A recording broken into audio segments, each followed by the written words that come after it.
All right, very good afternoon, everyone, and welcome back to another session of webinar by Vilan Asia. So before we start, as always, I would just like to remind everyone to open up the Q&A section, which is on the right-hand side of your screen. That's the section where you can actually drop your Q&As in between the sessions if you have any, so that we can take them. And if you have not actually followed us on our social media, LinkedIn and Facebook, you can do so by going to LinkedIn and Facebook and looking us up by just clicking the links that is displayed. I mean, you can search us up at Vilan Asia on Facebook and Vilan Technology Sdn Bhd on LinkedIn. Right. Without further ado, let's start our session today. As you know, we are all currently on CMCO if you're actually in KL and PJ, Selangor especially, right? And at VLAN, we decided to actually have a session of Retail Digitalization Series webinars so that we can actually learn some things while we're actually stuck at home. So today is actually the second part of the series that we are actually organizing. And today's topic that we'll be actually covering is on how you can actually monetize your point of sales data. And we have with us today Mr. Vernon Chua, who is the CEO of Energy Labs, and also Mr. Lance Chiang, who is the Managing Director of VLAN Asia. Yeah, so today's topic is actually, if you're actually wondering on how you can drive sales during our off-peak periods. Do you even know when are your off-peak periods? Would you like to sell more of your bestsellers? Well, today is a session where we're actually going to get the experts to talk about it and also share with us on how that we can do it by using systems. Yeah, so I'm going to now hand the session over to Lance. Right, Lance? Good afternoon. Thank you, Norman. Can you hear me fine? Yep, loud and clear. Okay, cool. Okay, thanks everyone for attending this latest installment of our Retail Digitalization Series. This is part 2. If you missed our first part, you can download it from our blog at vlan.asia/blog in a couple of days. We spoke about inventory and warehouse management in the last session with Bernard from Hatio Lab. They are a cloud-based warehouse management system originating from Korea.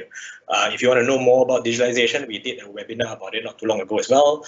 Feel free to search it up in our blog also, okay? Today's session, of course, is brought to you by us, VLAN Asia. We are a tech concierge service. We are proudly born and grown in Malaysia. We help businesses do better with technology, regardless what kind of technology. We focus a lot on cloud technologies, which is our bread and butter. Stuff like Office 365, Microsoft Azure, HubSpot, Zendesk, and Xero. We recently starting to look into other technologies like Cloud POS, Cloud Data Analytics, which is why we're having this session today.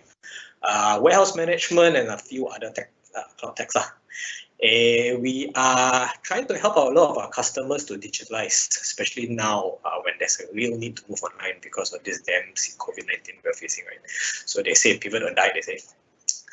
Today's session is also in collaboration with Internet Alliance, or IA. IA is an NGO. They consist of a pool of Malaysian service providers in the internet service, cloud hosting, data centers, payment gateways, e-commerce, SaaS, all sorts of mobile solution providers, and some other technology stacks. IA's goal is to assist like-minded companies to help our national economy embrace digital and to foster bonds and collaborations between the members and their communities. Today's topic is about monetizing your point of sale data. Very big title. Let's break it up a bit. What is data? Data can be really anything. There's a very big misconception that when companies think about data, they think big data. So I always tell people, please strip away the big. Just think of data. Where is your data? Where can this data come from? It can come from an accounting system. It can come from Excel sheets. It can be your CRM. It can be your customer service systems, point of sale systems. Anyway, so what do you do with that data is what we're here to talk about. So we have Vernon, founder of Energy Labs. They are a premier data analytics company, here to talk to you about what you can derive from that good old POS system at your retail store. So Vernon, tell us a bit about yourself. What Energy Labs is all about, and what you got, and how you guys started doing it. Hi Lance, and hi everybody. Thank you so much for having me on this webinar. I'm Vernon. I'm the founder and CEO of Energy Labs. Like VLAN, we're proudly Malaysian, homegrown. Everything we built is actually built by Malaysians, so it's something we're very proud about. Basically, what we do is we help retailers to use their existing sets of data, especially their sales data from at their points of sale, to actually understand their customers' behavior, how they are interacting with their stores and with their products, how they're matching them together. We help them track their inventory efficiencies. We help them to see how customers are buying, how they pay. So we all that just based on your point of sale data. And it's actually something we realized that retailers are sitting on a gold mine of data. So that when they really analyze these transactional behaviors at their point of sale, they actually get a really strong grasp of what is happening on the ground. And we do that as a platform. So our clients range from supermarkets to pharmacies to F&B outlets. We have convenience stores and your general retail owners as well. Right. So what happens is we go in, we've automated the whole data collection process. We install an agent onto our client's point of sale. And basically every transaction is monitored and captured and is uploaded to our cloud for processing. Our platform is called Cicada, Sycarda. So it's cicada.com. You go on it and you log in and you'll see all your data in real time. And you can track performance across all your outlets, and you can see everything just from a single dashboard. So that's what we do in a nutshell. So how would you describe data, and why should people really care? Wow, I love what you said just now, Lance, about everyone's focusing on big data, but they should just remove the word big, right? Everyone should focus on data. It's like you're actually spot on there.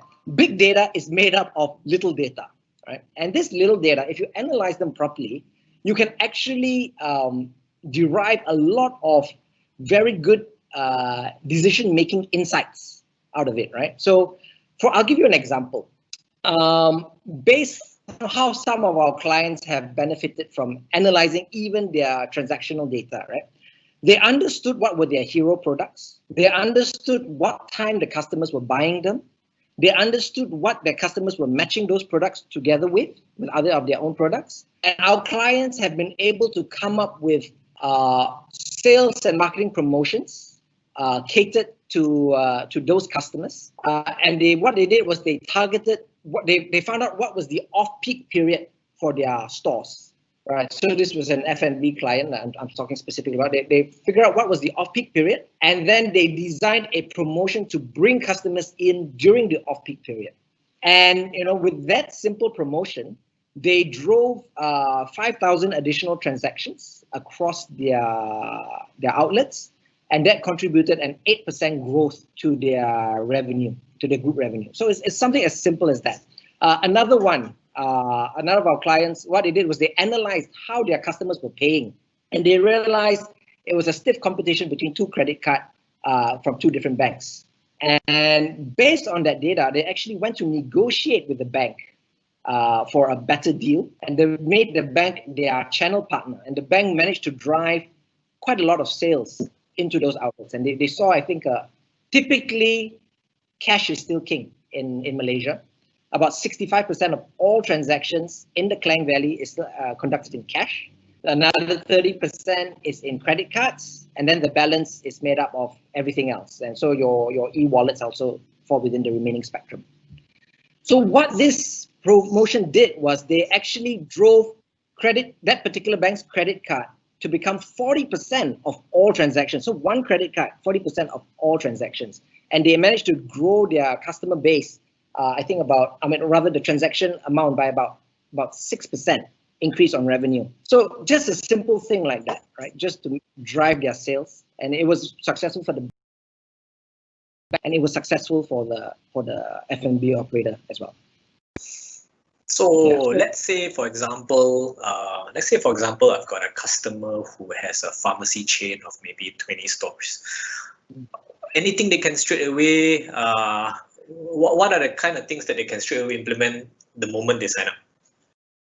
Okay, so for pharmacies, it's quite interesting, right? So pharmacies are unique because they give their resident pharmacists a lot of authority on price controls. Right?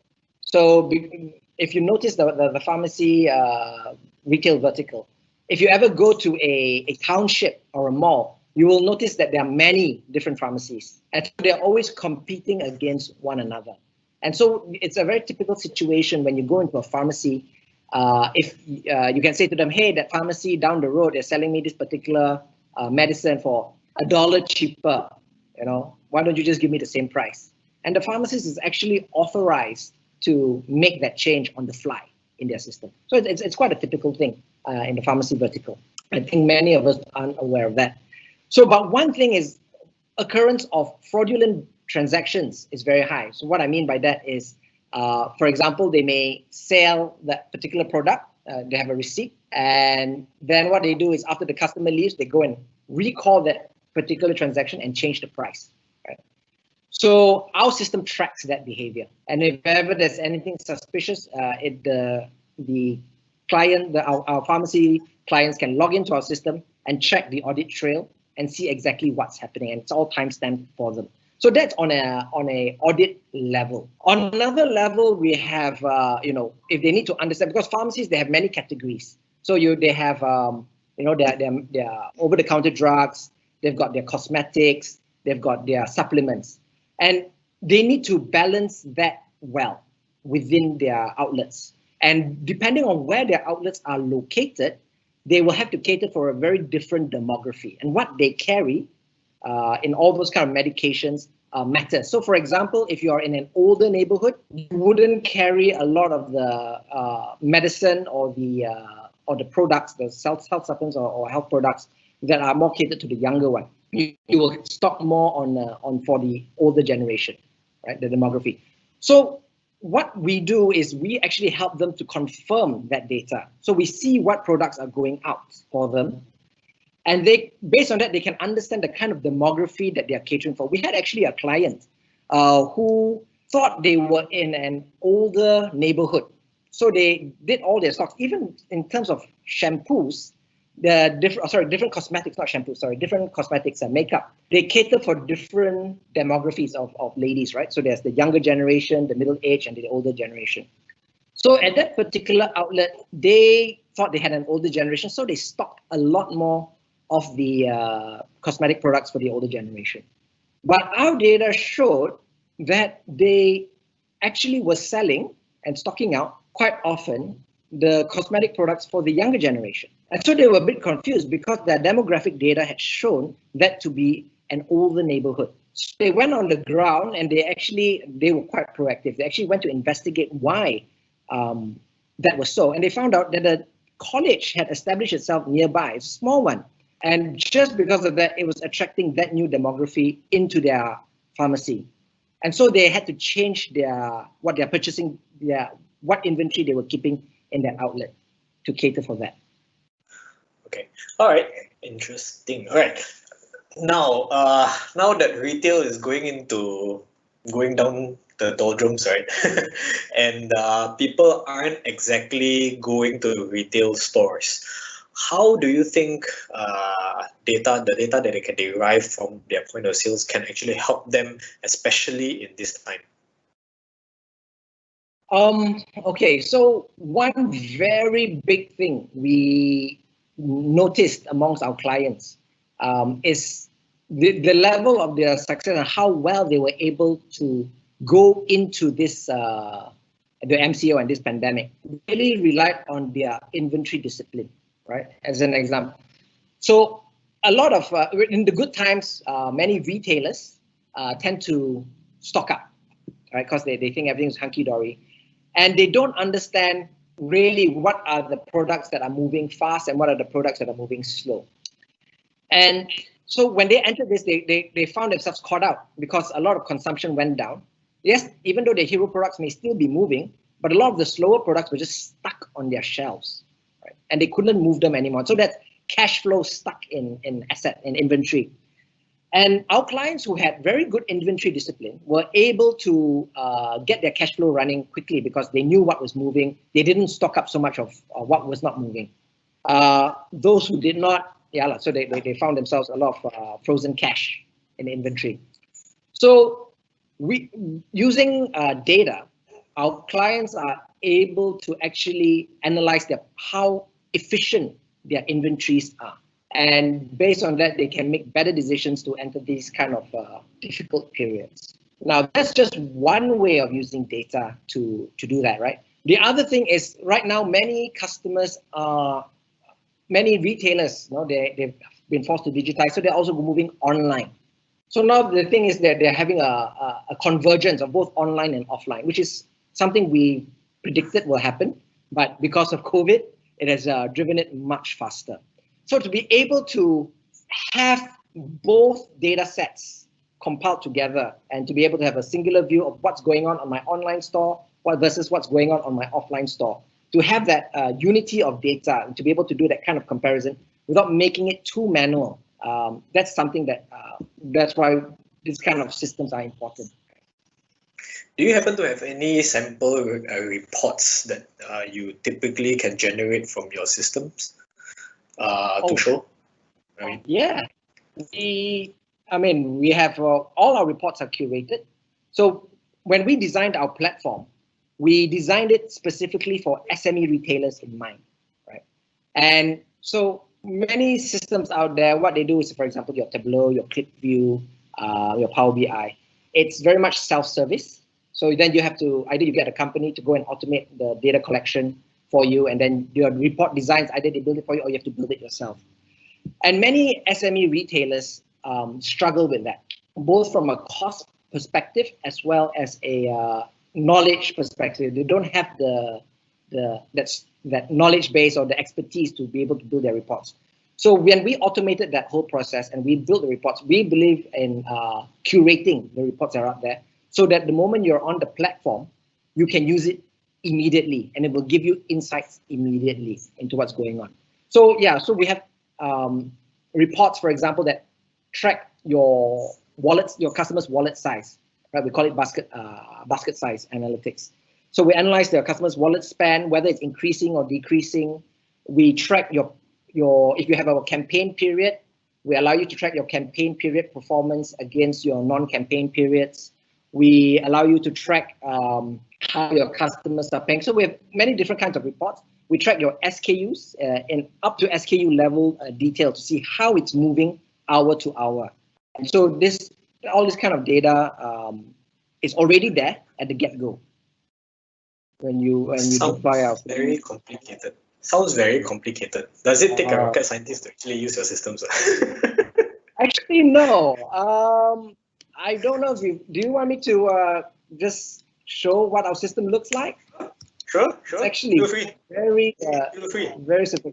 Don't mind me. Let me just log in, and I'll just. So we designed it to be as simple as possible.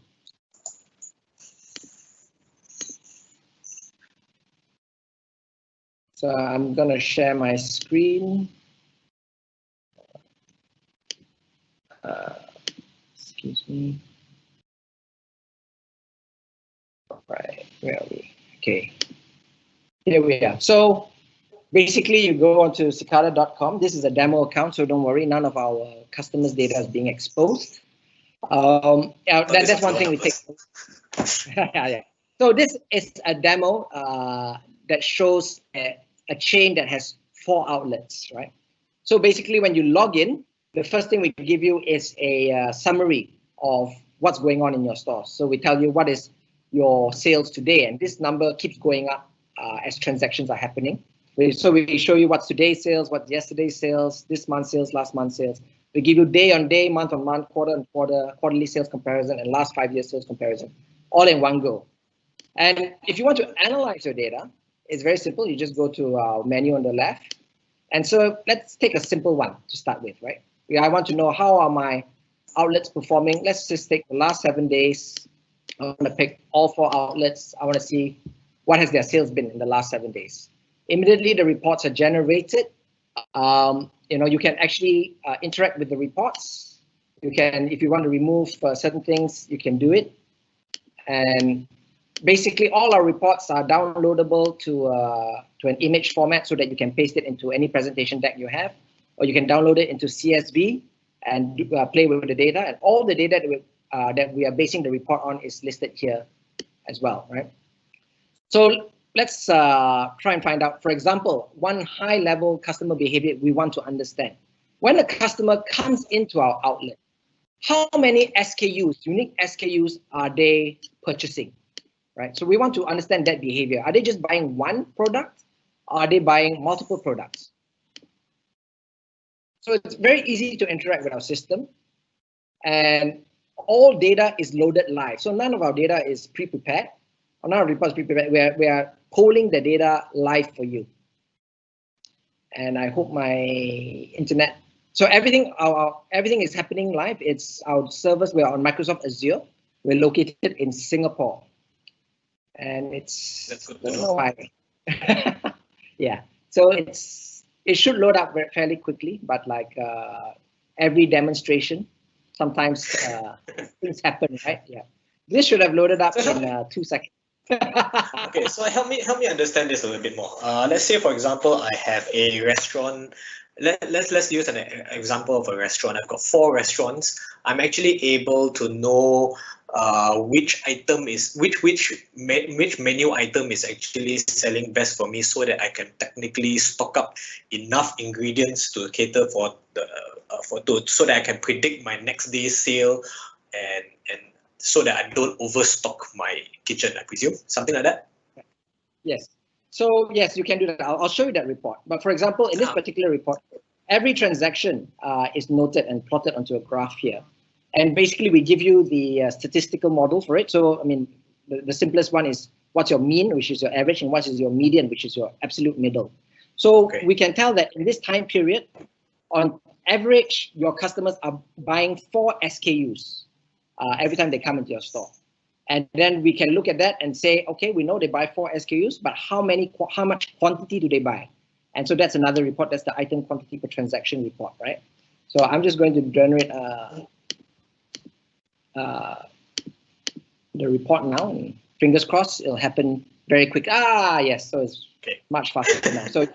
So what we're saying here is, all right, so they generally buy 4 SKUs, but for a total of between 54 to 56 units. So now you kind of have a high level understanding when your customers come into your store, and what kind of quantities and what kind of spread do they buy. And that will help you to understand your stocking, as an example, right? How much you should inventory you should keep. And if, say, your SKUs, for example, if they're only buying X number of SKUs, say if they're buying 100 SKUs, but you have 120, that means there are 20 SKUs that are not performing over a period of time. And then you can deep dive into that data and see what that is. On a SKU level, we actually allow you to drill down, right, to the actual SKU that is being purchased. So this report is called the SKU by occurrence report. Let's say we want to see the top 25 SKUs. What we are saying here is that chicken by occurrence, what we mean is that how often is it appearing on your receipt or on your transactions. So we're not tracking quantity, that's another report. By occurrence, we're saying how often it's appearing. So in this case, chicken noodle, 20% of all receipts had chicken noodle in them. So that means 1 in every 5 customer group coming in, is ordering chicken noodle. So it's very popular. Right. So there's a difference between selling 10,000 chicken noodles to 1 person and selling 1 chicken noodle to 10,000 people. One shows popularity, whereas the other one doesn't show popularity. It just shows that this person came in once and bought 10,000 units. So we are allowing them to see it at that level. We also allow them to see it from the bottom, right? So what are the non-performing SKUs? So the same thing. Same report. Sorry. So it's just basically point and click. with very little need for you to understand the system. It's very intuitive. So for example, tempura, you sold 0.92% of all your transactions had tempura. So it's going to be very few people are ordering it. Why do you want it on your menu? So this kind of information helps to increase your inventory discipline. Right. So yes. So coming back to my question earlier, that means I'm actually able to plan out my inventory. I plan out what I buy in the morning from the market and to stock up my kitchen so that I don't run out middle of the day lah. Correct. In very layman terms. All right, cool, interesting. Anything else you want to share on this? Anything else interesting that you think would be beneficial to our listeners and our viewers? Well, so something that's we go down to the granular level of time and SKU. So we go down that low and then we can build upwards, right? So you can actually see your store performance data and then you can build it down all the way to your SKU performance data. So for example, if I want to know for this particular SKU, I know that chicken noodle is extremely popular, right? And I want to know what are customers buying together with chicken noodle. I can run a report and it will tell me the top 10 things that are always bought with chicken noodle, how many times it's occurring, and how many units were sold together with chicken noodle. And so in this case, we find out that, oh, okay, so tea is very popular with chicken noodle. So you can create a set, or chicken noodle and tea, a promotion set, for example. Or in this case, beef noodle, it co-occurred 913 times over the course of a day, or is it 7 days? I can't remember what I picked. And so based on that, you can now create your promotions around these basket of goods. And that's exactly what our clients did in order to drive additional sales into their stores. So there's a question here. They ask, who will be the people who will actually use this system in a typical company? Okay. So it really varies from company to company, and it also varies in terms of size, right? So if you're a small chain, maybe you have 1 to 3 outlets or 5 outlets, you won't really have a support staff. So quite a number of our owners, the owners of those chains, they do the analysis themselves, right? And and basically because our system is so simple to use, it's easy for them to get to grips with it fairly quickly. We also run insights workshops for our clients to get them started, help them understand their data. Now, when the organization grows bigger, then if you have different departments will interact with different reports. Sales and marketing will always want to look at your, for example, these kind of product mix reports. Your purchasing department will want to look at how efficient your SKUs are, and they will look at different sets of reports.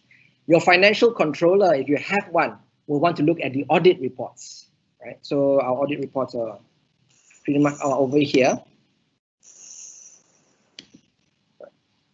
Right, so every transaction is captured, and you can see all the transactions here. And you can even go down and see what the receipt is and what was the SKUs in that receipt. If you have if you capture customer details and all that, we also capture that for you, right? And that can be reported on as well. If there's any discrepancy, for example, here we see there are receipts that we flag as suspicious. You can actually track. Oh, so the demo account doesn't have it yet, but you can actually track the suspicious receipts here as well. So your financial controller will look at this. What do you mean by suspicious or discrepancy, receipts with discrepancy? Yeah, so there are some points of sale out there where they allow you to recall a transaction and edit it and make changes to the transaction. And what we do is whenever they make a change to the transaction, we want to log it and we want to flag it. So for example, if they recall the transaction, they print it again, and there is no difference between the first receipt and the second receipt, it's fine for us. We just show it as a reprinted receipt. That may have its own audit issues later on. I'll come back to that later. But if there is a change to that particular receipt, so for example, the first instance of the receipt was 100 ringgit, the second instance of the receipt was 80 ringgit. we want to flag that, because there are many instances, especially when the people are have loyalty cards or they're running discounts, where if the cashier can edit the receipt and pocket the difference, right? We want to be able to track that. I want to make sure that, okay, if the transaction happens maybe within 1 minute of the first instance of the receipt, maybe that's fine. But if it's happening 1 hour later, then you definitely need to investigate that. And in terms of reprinted receipts, this happens quite a bit with F&B outlets. Whenever they're running special promos and everyone orders the same set, that the cashier or the waiter will give the same bill and the same receipt to several tables, and they just keep reprinting the same bill over and over again. And so if you're reprinting the receipt many times, you definitely should investigate what's going on there. So it's also a fraud mitigation tool then? Yes. Okay. So what POSs do you guys work with? What point of sale systems do you guys work with? Actually, because of the way we designed our systems, we actually are POS vendor independent in that regard. We can work with almost any point of sale system out there. And there are those where we do integrate with them because you want to get more data from the point of sale. We do that as well. But by and large, we work with almost any point of sale system out there. We work with cloud points of sales, Android, iOS platforms. We work with most of your traditional points of sales as well. It's rare not to be able to find one that we can't work with. So how do I get started, man? Well, how does one get started? Contact us.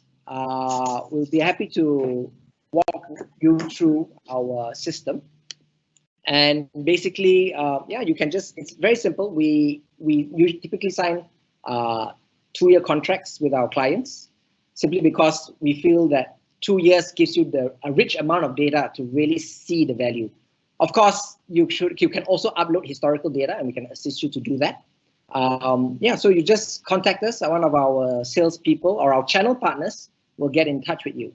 So we actually partner with quite a number of channel partners, point of sale vendors out there. So if your point of sale vendor is our partner, happy to work with them. And you can go to our website and see who our partners are. Or if you want to reach out to us directly. Any point of sale names that you can straight away name out here so that our listeners will straight away know yeah, sure. who they can work with. You can work with StoreHub, you can work with Slurp, you can work with ePoint, Flexsoft, Radiant Global, Kuskapi. There's quite a lot of them actually. Yeah. So many of them they partner with us because we help point of sale vendors to actually, firstly, to cloudify the data, and secondly, to actually go in-depth analysis on all this transaction data. Excellent. Yeah. Any final words? Okay, actually, this is just to show you how the data can be of benefit to you as a retailer. But there's another thing I want to talk about, which is actually the value of the data to other people. Now, we actually work with a few FMCGs, right? Fast-moving consumer good companies, to actually help them collect data from SME retailers. And your data is actually valuable to your suppliers. And you can actually monetize your data together with them. Because just now we're talking about big data, and big data is made out of small data. So for all these FMCGs, they actually need your data in order to build up their big data. And SME retailers are extremely notorious in being difficult to extract data from, because they can't work with all your points of sale. For them to manually go down and collect your data is time consuming, can be inaccurate, and it's just generally a very expensive endeavor for them. But because we've simplified the whole process of collecting data, we're actually helping quite a number of our merchants to actually monetize their data back to their suppliers and to market research organizations as well. So your data is not just valuable to you, your data is valuable to market research organizations, FMCG, and even some government agencies. If you are comfortable enough to work with them, they're actually willing to incentivize you to provide your data. And of course, you can anonymize the data. You can hash it to make sure that they don't get every single detail. But yeah, that whole thing can be negotiated. So you don't have to literally expose yourself entirely to them. But yeah, so your data actually has a lot more value to you than just your own operations. That's very good to know. Yeah. Cool. We're running out of time. Norman, I'll pass this back to you for any Q&As. Yep, thanks, Lance. So if there's any Q&As that you guys want to ask, any questions you'd like to ask Vernon or Lance, just drop them in the Q&A section, which is on the right-hand side of the screen, and then we'll take them. So Vernon, let me see. So is it safe to say that the data that is generated by the system is somewhat AI generated? Yes. So basically, we've built our algorithms to analyze the data, right? And yes, so it is. We built in machine learning into our platform, and that drives our algorithms that will build the analysis for our clients. Right. It's interesting to see how AI is being used in a data generating system, right? I mean, there's this recent news out there that there's a car by Zinger 21C, which was actually built, designed by an AI, fully designed by an AI. Wow. I mean, yeah, that's the future of technology, right? AI is the future. So if you actually want to monetize on the future, this is what you need to do, right? Make sense of your data. Yes, absolutely. There's one question here, Vernon. There's one question here. Is the system able to suggest an action based on the data collected? Okay. So right now, we are doing that in our Insights workshop, and we are actually working towards a recommendation engine to give you these recommendations. So we are running these Insights workshops now with our clients because we are trying to also understand how the algorithms should work, right? So we'll give our point of view, we get our customers' feedback, and yeah, so we also give recommendations during the Insights workshop. And what we want to do is automate that whole process, so that it's something that maybe we can send as an email to you once a week or once a month with recommendations of what you should or shouldn't do, or highlight certain things of interest to you. So yes, we are definitely working towards that direction. Okay, I don't see any questions at the moment. Norman, anything from your side? No, none so far. Excellent. Okay, Vernon, I'm going to let you go now.